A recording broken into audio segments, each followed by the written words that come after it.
The sentry never saw the dark-clad figure ghosting through the night toward Castle Araluen. Merging with the prevailing patterns of light and shade thrown by the half-moon, the interloper seemed to blend into the fabric of the night, matching the rhythm of the trees and cloud shadows as they moved with the moderate wind. The sentry's post was in the outer cordon, outside the walls of the massive castle, by the southeastern tower. The moat rippled gently behind him, its surface stirred by the wind, so that the reflections of the stars in the dark water were set shimmering in 1,000 tiny points of light.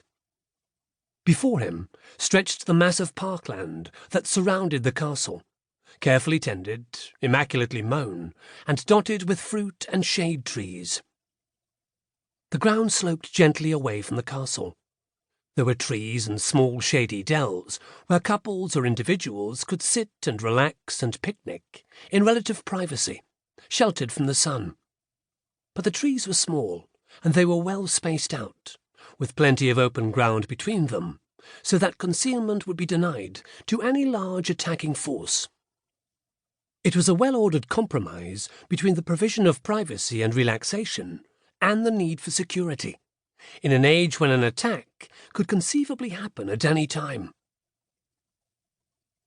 30 meters to the left of where the sentry stood, a picnic table had been fashioned by attaching an old cartwheel to the sawn-off stump of what had been a larger tree.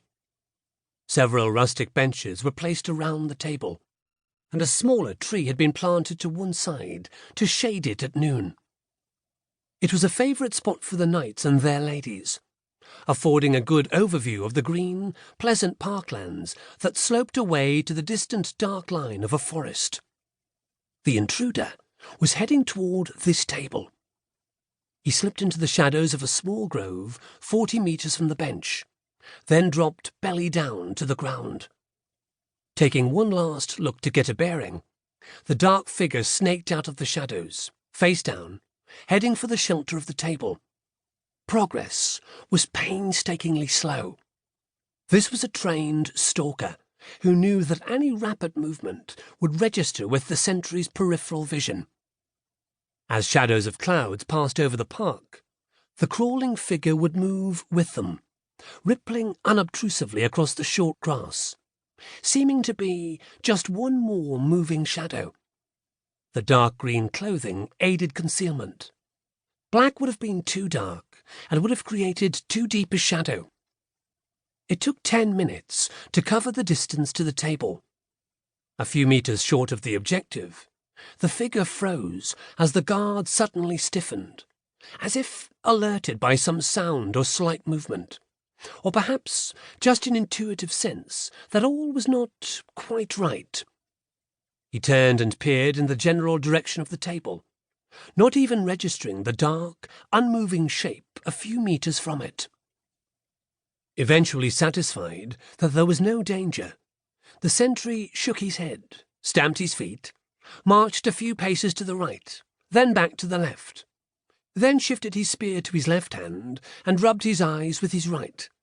He yawned, then settled into a slump, his weight resting more on one foot than the other.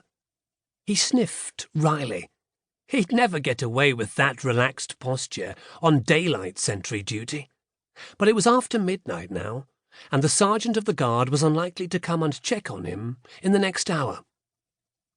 As the sentry relaxed again, the dark figure slid the last few meters to the shelter of the table. Rising slowly to a crouching position, he studied the situation. The sentry, after his shuffling and stamping, had moved a few meters farther away from the table, but not enough to cause a problem. There was a long leather thong knotted around the intruder's waist. Now untied, it could be seen to be a sling, with a soft leather pouch at its centre. A smooth, heavy stone went into the pouch, and the figure rose a little, beginning to swing the simple weapon in a wide, slow circle, using a minimal wrist movement and gradually building up speed.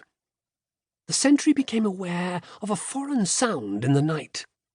It began as a deep-throated, almost inaudible hum, and slowly grew higher in pitch. The change was so gradual that he wasn't sure at what point he became aware of it.